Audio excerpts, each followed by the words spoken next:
will, yeah, and Yeah. I will, Hmm.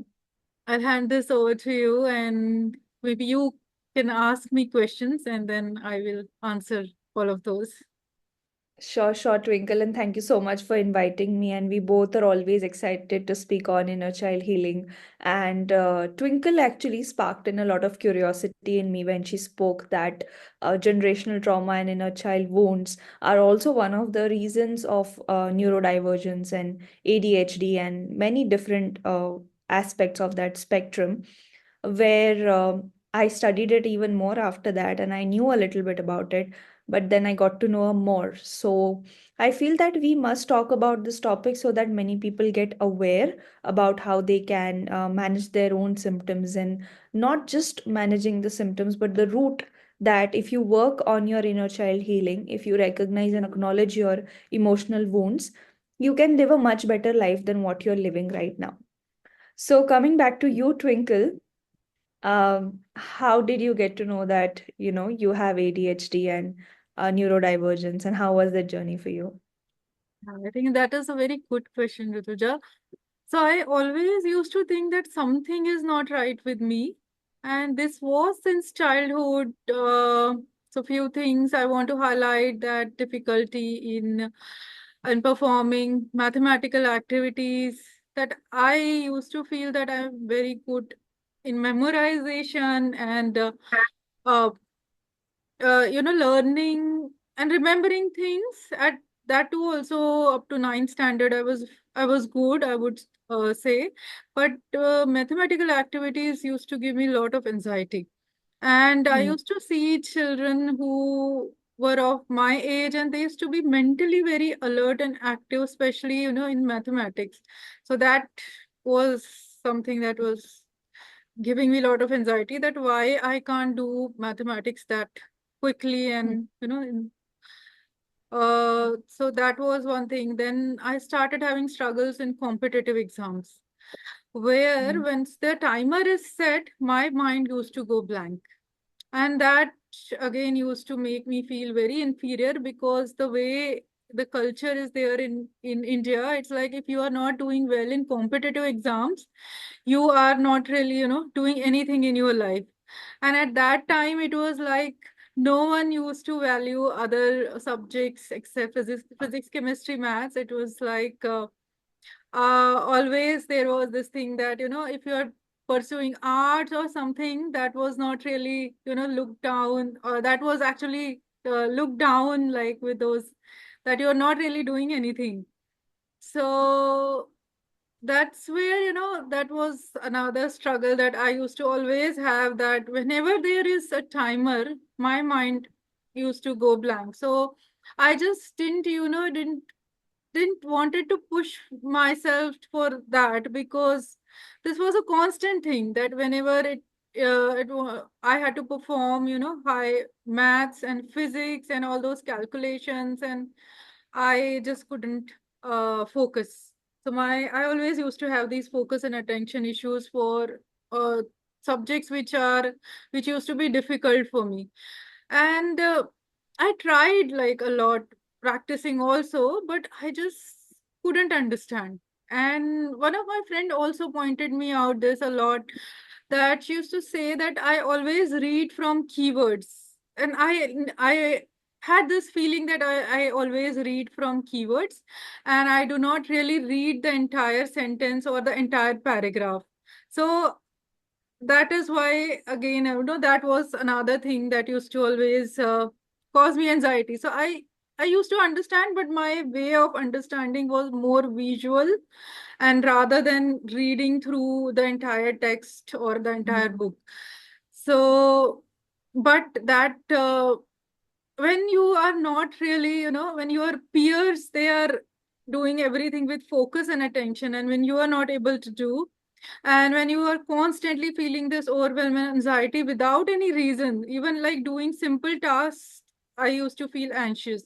And then because of my autism, I used to always feel that I was not flexible in my mind. So if I have learned something one way, I just want to do it that thing again and again rather than trying out new things, because trying out new things used to exhaust me. Mm. And this is not for things which I love, so art and other creative things, where I used to get a lot of ideas and um, Mm.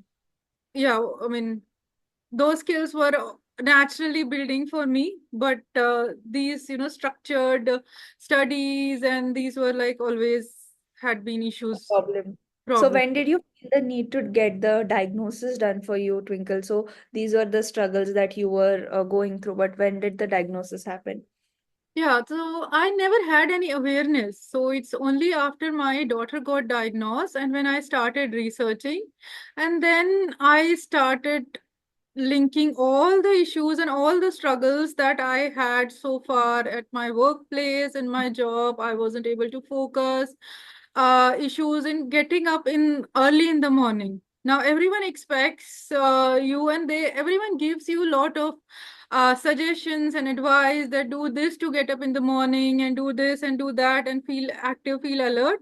But in a neurodiverse brain, if we are trying to get up too early, first of all, we don't get enough dopamine, enough happy hormones in our brain. And then even if we get up, we will not really be functioning.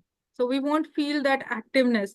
So I used to feel foggy as till 11 a.m. or sometimes, 12 p.m. I'm still like very foggy and not really wouldn't Mm. used to do anything, just keep drinking my coffee. And by 2 p.m., 3 p.m., I used to feel like I'm shut down now. So that used to give me very little window to function. And that too, functioning with always I used to have coffee or eat something or do something and do a very little task. And then my mind used to just wander here and there. So that has caused me a lot of performance issues at work, a lot of struggles at work. And I wasn't feeling that there is going to be any way out now from here, because that, that guilt and shame which we build every day, is sort of, then it just brings you really down the spiral, that it breaks your confidence. And Yeah. then, yeah, then you just feel that you're not good for anything in this world. Yeah. So that's when I decided that when I again, like this other issue happened with my last job, that I was not really able to perform. So always it has to be, my performance used to be either average or below average. And it was not because I was not understanding. It was because I had this executive function disorder, task paralysis, and so many other issues which are like, getting the things done. Even though I knew what I have to do, I still, just couldn't get those things done, or I was not able to plan, visualize, and think through all those the task or whatever that I had to perform at workplace. So Yeah. that used to build a lot of anxiety. So that I know from your journey that then Reiki healing and breath work and all of these things have worked really well for you. And Yeah. today we are specifically going to talk about the link of generational trauma and neurodivergence, where you also said that your daughter had the diagnosis first and then you have it. So what is this link? If you could explain that, how do you think this gets passed on from generations to generation, not just getting into the biology of it, but also what are the emotional and the psychological aspects of it? Sure, I think that's a very good question. Thanks for asking that. Mm. So the link is, I want to tell that even my dad was severely autistic, and I never realized, no one knew that he is autistic. Now, when I have researched, I can, trace back his behaviors. So it's like, if you have seen that movie, My Name is Khan, Shah Rukh Khan has played the character of the autistic guy, and he has played that character beautifully, and I can completely see my dad into him. But my dad's issues were even, 10 times severe than what he has portrayed. So he was never able to articulate anything. Even simple sentences used to be very hard. He used to really get strained uh just by talking to us. In a normal day-to-day conversation used to be very hard for him. He had a lot of issues in getting jobs and pursuing his studies, and he used to live very isolated. He just couldn't converse. And so he just couldn't, even if he, I could feel a lot of love coming from him, but it was all expressionless. It was very silent communication that used to happen between both of us. And the same, and this has impacted my parents' relationship a lot, because my mother was severely ADHD. Now I can relate with all her anger, frustration, and all those issues were linked to her ADHD for sure. So that is what I feel like, that my mother was always into this anxious attachment style, and my father was into avoidant attachment style. So both of them used to have a lot of issues with each other. And my another thing was, my mother was not really ready to get married, but in India the culture is like that, that they they want the girl to get married, and then she conceived me. Now she was not ready to have a child at that time, and I completely understand, because she was so young and was not really understanding what is going on in her life, and she had used to have a lot of anxiety. What is going to happen with this baby? Am I going to give her a good life or not? And she was into her own depression, because again, like, I'll tell, even go further back with both of my grandparents. So my grandfather had some his has his own emotional issues. My mother's father, so maternal grandfather, and he left my grandmother and he went into the old age home to take care of the kids. But what happened was, like, my mother got that abandonment wound in herself, that her father left her. And I think she was not able to process all that. And then here I was there, I was born, and she was, married to a person who was autistic. So obviously she was feeling like she was not able to communicate. She was not able to talk through anything with my father, because my father was just couldn't process anything, because he was always living silently. He never opened up, and that's what I felt, that he has struggled silently for the entire 72 years of his life. And unfortunately, because of all that, because he was not able to manage anything, even at work also, he was, I mean, just doing his job, but he was not truly enjoying, or he was not really participating into anything. So I feel like he resorted into alcohol. But I can tell Rituta that my dad, even though he used to have alcohol, he was the most sober person even when he is drunk. So that was that kind of vibe I have always like felt with my dad, that it was inner struggle, something inside. So everyone used to say that he's careless, he's not taking responsibilities, or he's not able to talk, and now he resorted into alcohol. But somewhere deep down, I knew that something is not right with him.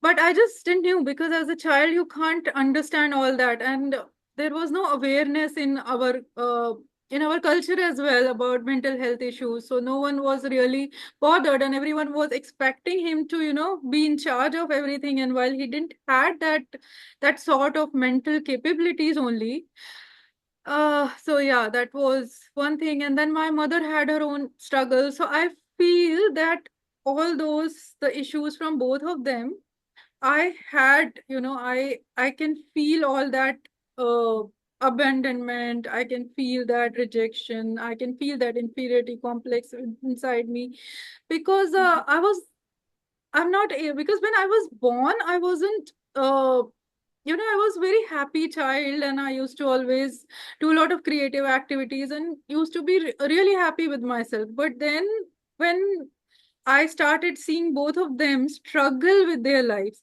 And this is, I'm talking about a family where, I used to have my grandmothers. They used to love me. My aunts used to love me a lot, uncle, and we used to have all this family gatherings, weddings. There were ceremonies happening, and everything used to happen just normally, and everything was nice. But what I realized that my parents, I mean, they had given me the beautiful life. Like my birthdays, they used to celebrate everything. They used to do whatever I want. They used to bring everything for me because I was the only child, and they both have dedicated their entire life towards my upbringing with whatever, with whatever mental level they had. They both have tried their best.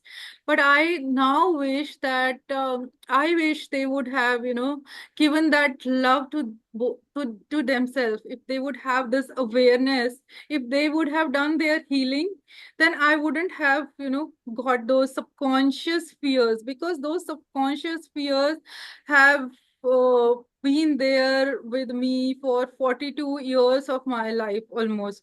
And I was living into those survival fears because both of my parents were living into the survival fears. Yeah. So yeah, that's what. And the same with my grandparents. Both of my grandparents had survival fears, and I think the autism in my dad is coming from my grandfather, based on what I have heard about him, that he was also very anxious, and he was more controlling towards my grandmother. And then she became, it's always that one is controlling and one is always overgiving. So that Yeah. pattern keeps running in from family to family. And until then, I see when my daughter, her nervous system is completely stuck into the fight or flight. She's not able to function.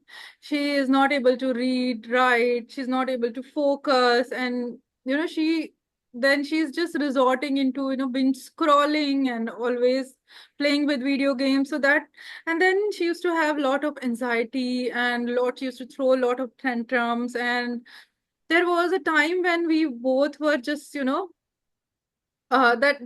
that the parenting style which I was uh, doing for her based on my own conditioning, I was getting strict on her, and that doesn't work with autistic and ADHD kids. They start, so she is the one who actually instigated me all the time. So I used to feel that, there was like my parents had issues, and now my daughter is also like she's trying to control me.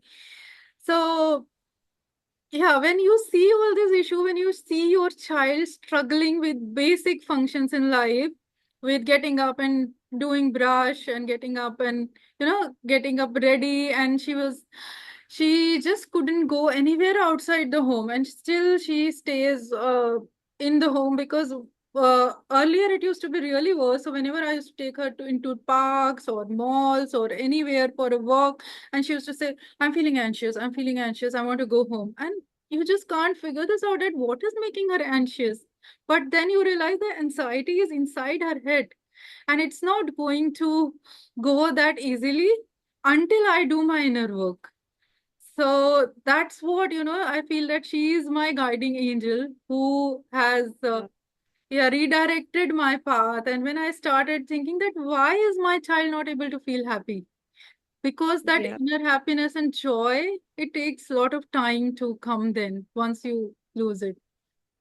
So Yeah, and as you explained the cycle and how this has been passed on from generations to generations, and we know that our ancestors and especially our parents and grandparents, they may have lived through that survival, and there was no awareness, there was no opportunity for healings to be done. And I know that, whether it's India or outside, if there is somebody even calls something as a mental health related issue, people make it a mystical thing, and then they start performing rituals around it. And I think there was a lot of stigma around these stigma, things. yeah. Uh, a lot of stigma, and it's good that you have initiated the process of healing in your family, where you have got conscious that I need to work on these wounds. And the most interesting thing about healing, and I say this to my clients and other people as well, that you don't know what you got by nature, like biologically from your parents, and you don't know what did you learn by watching, because a lot of this behavior is also learned uh, subconsciously by watching them. Yeah, That's how we get these emotional patterns. So everything that can be learned can be unlearned. So this thing that every behavior pattern, every emotional pattern, if a person spends enough time and dedication on their healing, it can be actually unlearned as well. absolutely. Yeah, The really. acceptance. Yeah, Yeah, and the acceptance and the love that you have for your daughter when you called her, that she's actually your guiding angel, who told you that I need to do this work.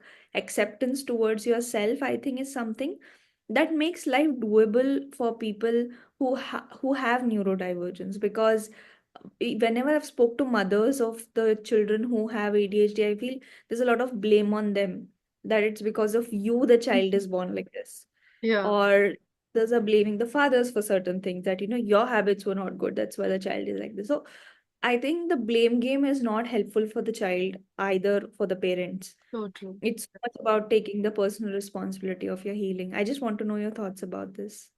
Yeah, that's very, very true. So regarding this blame game, I think what used to happen, even like I used to also always get this feedback that I'm not strict enough with my daughter and I should be, um more strict with her and should teach her. So I tried all that. But with when your child's nervous system is functioning into the severe level of fight or flight, my daughter would just not listen to anything. And then she used to start, literally she used to start throwing tantrums, and she even started hitting me at one point of time, that she used to get so agitated that then I just decided that no, that the traditional parenting tips are not going to help me. And I'm not, as you said, this blame game and all those things. Then I just, started accepting that whatever it is, now it is between like me and my daughter to heal this situation. There is no one is, is responsible for this. Whatever has happened has happened.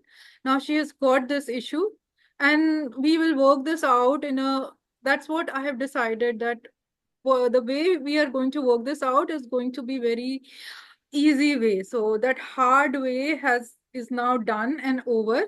Everyone has done the hardest way in my family, and it was like their mind has made everything even more harder. So you see, like how my mind got harder, and then now my daughter's system is completely into severe fight or flight. So that's where I decided that now she will pursue uh, like whatever she wants to do, and she's going to build her career into her creative aspect. And now she started learning bass also. She's really enjoying that. So even though she does little, but I'm like, always encourage her, and I'm trying my best to keep my home is the safe space for her. That's what I That, realized, that neurodiverse kids, they need a very safe, calming, relaxing, loving, nurturing space. And yeah, that's what I yeah. learn now. Yeah. Yeah, and I think that's the word to